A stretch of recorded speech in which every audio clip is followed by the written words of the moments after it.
मेरे नातुल्य वामन मेश्राम जी से कहूंगा कि इस पानी की बोतल से आप मुंह लगा के पानी पीना, उसके बाद इस पानी को मैं खुद पीऊंगा, क्योंकि मेरे पिता तुल्य है। और मैं पूरे भारतवर्ष नहीं, पूरे विश्व को बताना चाहता हूं कि छुआछूत के हम सख्त विरोधी हैं, समस्त क्षत्रिय विरोधी हैं, और ये विरोध हमें दर्ज कराना होगा। मैं चाहूंगा कि आप अवश्य से मुंह लगा के पिए आप, और मीडिया इसको पूरे भारतवर्ष में पहुंचाए, मुंह लगा के पिए।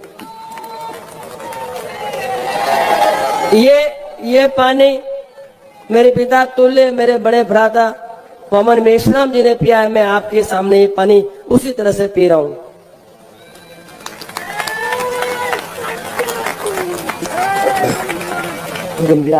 जालोर में मटकी से पानी पीने का मामला आप सभी को याद होगा। इंद्र कुमार मेघवाल की हत्या हुई थी। इस मामले को लेकर यह मामला काफी ज्यादा गरमाया था। उसके बाद करणी सेना की तरफ से जालोर के अंदर एक सभा रखी गई थी, और इस सभा के अंदर स्वर्गीय सुखदेव सिंह गोगाबेड़े के द्वारा दलित समाज की आने वाली बीजेपी की नेता पवनी मेघवाल को पानी पिलाया, और अपनी उसी बोतल से खुद पानी पीकर उन्होंने कहा था कि छुआछूत कहां है, छुआछूत तो मिट गया है। इसी तरीके का नया मामला देखने को मिला है भीमाकोरे गांव में। भीमाकोरे गांव के अंदर विजयदशमी के दिन एक बहुत बड़ी विशाल जनसभा आयोजित हो रही थी, और इस विशाल जनसभा के नेता थे वामन मेश्राम और राज शेखावत। वामन मेश्राम का नाम आप जानते होंगे, वामचेप नाम का संगठन चलाते हैं, और राज शेखावत करणी सेना नाम का संगठन चलाते हैं।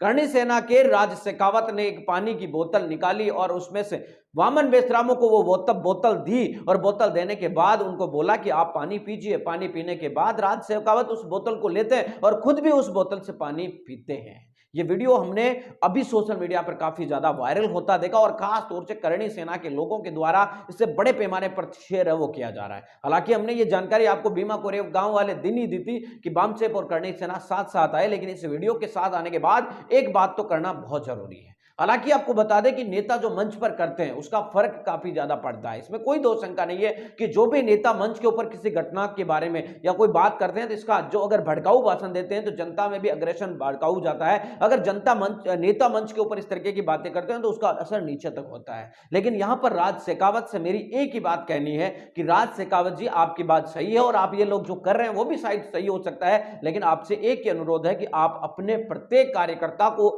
ये कहें कि आप लोग इस तरीके की गतिविधियों को गांव में बढ़ाएं। जब किसी दलित की घोड़ी रोकी जाती है, किसी दलित की शव यात्रा को रोका जाता है, जाति के नाम पर घोड़ी पर बैठने पर, हाथी पर बैठने पर, या बंदूरी निकालने से मना किया जाता है, डीजे बजाने से मना किया जाता है, इस तरीके की जब घटनाएं होती है, तब आपकी करणी सेना वहां पर सबसे आगे खड़ी होनी चाहिए। दलित संगठन जब पहुंचते हैं उससे पहले आप लोगों को पहुंच जाना चाहिए। आज दलितों के पास पावरफुल संगठन है, वो वहां पर पहुंचते हैं और उसके बाद घोड़ी पर बंदूरी भी निकलती है, लेकिन जो समुदाय ऐसा करता है उसकी भी बदनामी होती है। अगर आपका समाज या आपका संगठन इससे आगे बढ़कर, अगर आपका संगठन और आपका समुदाय इससे आगे बढ़कर उससे स्वीकार करेगा, और अगर आगे बढ़कर उस घोड़ी की बंदूरी को निकलवाएगा, तो आपकी भी चर्चा हर गांव के अंदर होगी, समुदाय के अंदर होगी, और लोगों तक चर्चा जाएगी कि उस गांव के लोगों ने इस तरीके की घटना की है। आप जिस तरीके का कार्य करेंगे आपकी उसी तरीके की चर्चा होगी।